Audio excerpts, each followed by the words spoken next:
నిమ్మకాయ దండలు నిలువెత్తు వేయంగా కుక్కీలం పగలు పూనలేవంగా నిమ్మకాయ దండలు నిలువెత్తు వేయంగా కుక్కీలం పగలు పూనలేవంగా గులాలు వేసి సక్కాని పూజలు చూడు చూడు చూడు చూడు చూడు చూడు దుర్గమ్మ చూడు భక్తుల నడుమ భావాని చూడు చూడు చూడు దుర్గమ్మ చూడు భక్తుల నడుమ భావాని చూడు ఎన్ని కష్టాలొచ్చినా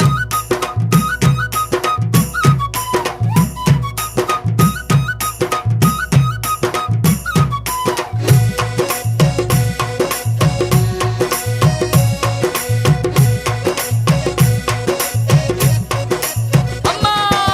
బంగారు బిందల్లా గంగ నీళ్లు తెచ్చి అమ్మా భవానికి అభిషేకం చేయంగా బంగారు బిందల్లా గంగ నీళ్లు తెచ్చి అమ్మా భవానికి అభిషేకం చేయంగా చల్లాటి నీలాన్ని సంబరపడుతుంది